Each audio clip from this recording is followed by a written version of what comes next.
Hello बच्चों। Question में लिखा है spring has natural length 40 centimetre and constant is 500 newton पर metre. A block of mass 1 kg is attached at one end of the spring and other end of the spring is attached to the ceiling. The block is raised from this position बराबर है where spring has length 45 centimetre. तो सबसे पहले समझिएगा, यहां पे मैं इसका एक डायग्राम बना देता हूं। ये स्प्रिंग है, क्लियर, देखिए ध्यान से आराम से। यहां कहीं पे इसकी नेचुरल लेंथ पोजीशन है। This is natural length position, clear, जो कि 40 सेंटीमीटर यहां से दी गई आपको। नेचुरल लेंथ पोजीशन 40 है और इसको हमने खींच के छोड़ा है 45 से। तो सबसे पहले हम मीन पोजीशन निकाल लें। तो मीन पोजीशन पे mg बराबर k डेल्टा एल होगा। m दिया गया था 1, g हो गया 10 और k दिया गया आपको 500 न्यूटन पर मीटर इंटू डेल्टा एल। तो delta L is equal to आपके पास आता है 10/500 मीटर। चलो इसको सेंटीमीटर में कन्वर्ट कर लेते हैं।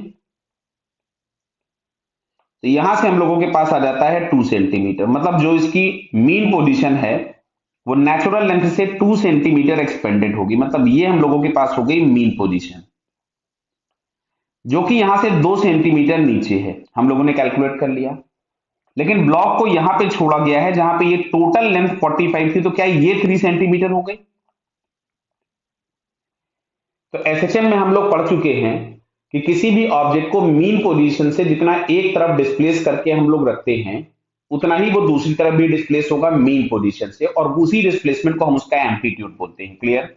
यानी इस क्वेश्चन में अगर हम एम्पलीट्यूड की बात करेंगे तो एम्पलीट्यूड आपके पास आ रहा है 3 सेंटीमीटर, क्लियर। पहले वाले क्वेश्चन में लिखा है एम्पलीट्यूड इज 5, गलत हो गया। Block will have maximum velocity. बेटा वी मैक्स के नाम पे हम लोग पढ़ते हैं ए ओमेगा। तो देखो ए मिल चुका था, ओमेगा निकालना था। तो ओमेगा इज इक्वल्स टू होता है रूट ऑफ के बाई एम। के दिया गया है 500 और एम दिया था 1। तो मैं यहां पे वैल्यू पुट कर देता हूं, तो रूट ऑफ 500 ही अपने को मिलेगा। तो ओमेगा इज इक्वल्स टू अपने पास आ जाएगा 10√5, क्लियर है, रेडियन पर सेकेंड।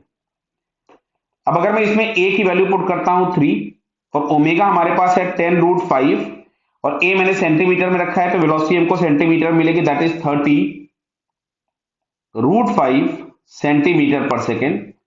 तो चेक करते हैं, तो भाई बी ऑप्शन आ रहा है, बी ऑप्शन करेक्ट हो गया। Next, the block will have maximum acceleration. तो भाई मैक्सिमम एक्सेलरेशन जो हम ए मैक्स लिखते हैं, इसको हम लोग लिखते हैं ए इंटू ओमेगा स्क्वायर, बराबर है। तो एम्पलीट्यूड था 3। अब जैसे यहां पे एक्सेलरेशन में देख लो तो आंसर मीटर पर सेकंड में दिया हुआ है, तो यहां से हम इसको मीटर में कन्वर्ट कर देते हैं। ओमेगा स्क्वायर, तो ओमेगा स्क्वायर हमारे पास आ जाएगा 500, बराबर है। तो 2 जीरो गायब हो गए, तो फाइनली हम लोगों को मिलेगा 15 मीटर पर सेकेंड स्क्वायर। चेक करते हैं जरा ये वाला आंसर है क्या 15 मीटर पर सेकेंड स्क्वायर। ये सी वाला ऑप्शन में दिया हुआ है। अच्छा, डी दिया है minimum elastic potential energy is 0। तो ध्यान से सुनो, अभी अभी थोड़ी देर पहले मैंने बोला कि मीन पोजीशन से ब्लॉक को जितना नीचे खींच के छोड़ोगे वो मीन पोजीशन से उतना ही ऊपर जाएगा। मतलब अगर मैं इसको बोलता हूं कि ये इसका मान लेते हैं चलो पॉजिटिव एक्सट्रीम है, जो कि 3 सेंटीमीटर नीचे है, तो निगेटिव एक्सट्रीम भी इस जगह से 3 सेंटीमीटर ऊपर होगा। ये होगा इसका निगेटिव एक्सट्रीम, जो कि यहां से 3 सेंटीमीटर ऊपर होगा। तो अगर ये 3 सेंटीमीटर ऊपर गया तो ये इस वाली पोजीशन से भी पास होगा, जो कि इसकी नेचुरल लेंथ पोजीशन है। तो जब ये नेचुरल लेंथ पोजीशन पे पहुंचेगा तो स्प्रिंग की एनर्जी 0 हो जाएगी, क्लियर है। तो उसमें लिखा हुआ है कि minimum elastic potential energy of spring is 0। तो ये आंसर भी करेक्ट है, क्लियर हो रहा है ना। ये निगेटिव एक्सट्रीम मतलब वो यहां तक जाएगा, अगर वो इस पोजीशन तक जा रहा है तो वो ये वाला जो नेचुरल लेंथ वाला पोजीशन है इसको भी क्रॉस करेगा। जब नेचुरल लेंथ वाली पोजीशन को क्रॉस कर रहा होगा तो उस टाइम पे स्प्रिंग की एनर्जी 0 हो जाएगी, clear. So correct answer is B, C and D. Okay बेटा, ऑल द बेस्ट।